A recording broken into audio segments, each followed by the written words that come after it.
Regarding this issue, China has repeatedly clarified its solemn position. We firmly oppose such baseless and self-serving hype.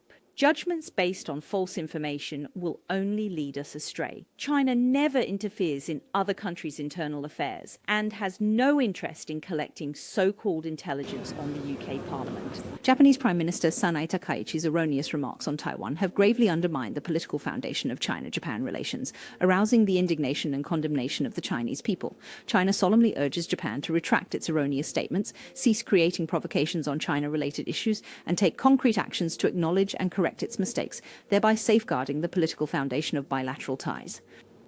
If the Japanese side refuses to withdraw and even makes more mistakes, the Chinese side will have no choice but to take severe and resolute countermeasures. All consequences arising from this will be borne by the Japanese side. To my understanding, Japan had previously pledged to oversee the quality and safety of aquatic products exported to China.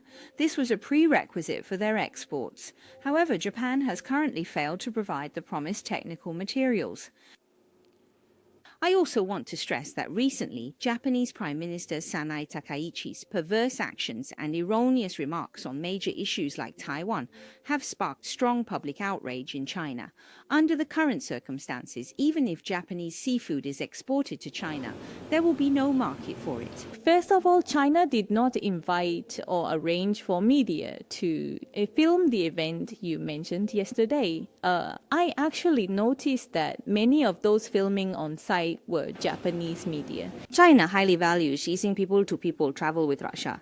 China and Russia are each other's biggest neighbors. Once mutual visa exemption is achieved, it will further boost people's exchanges and is in the common interest of both peoples. Under the UN Charter, the Security Council holds primary responsibility for international peace and security. During the Second World War, Japan initiated wars of aggression, inflicting profound suffering upon the peoples of Asia and the entire world. Even to this very day, Japan has not fully acknowledged its wartime atrocities and responsibilities.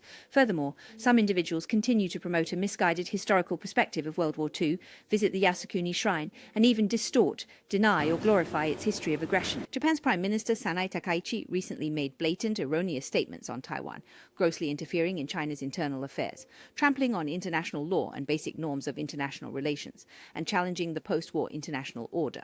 Such a country cannot bear the responsibility of maintaining international peace and security, and is not qualified to become a permanent member of the UN Security Council. The right of collective self-defense, as stipulated by the UN Charter, is a right created for the purpose of maintaining the collective security of the international community and preventing the revival of fascist forces. Japan was restricted from exercising this right after World War II.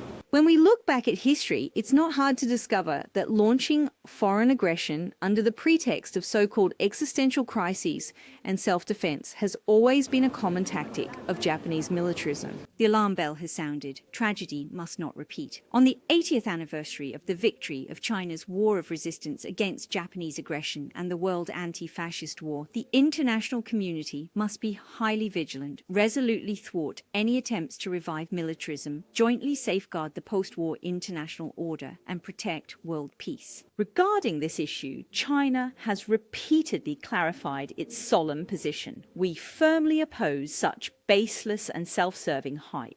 Judgments based on false information will only lead us astray. China never interferes in other countries' internal affairs and has no interest in collecting so-called intelligence on the UK Parliament. China firmly supports the 2014 declaration by CELAC establishing Latin America and the Caribbean as a zone of peace.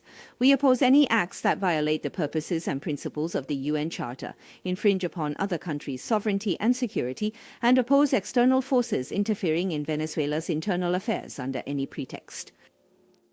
We hope the US side, through bilateral and multilateral legal frameworks, conducts a normal law enforcement and judicial cooperation, and does more to benefit the peace and stability of the Latin American and Caribbean region.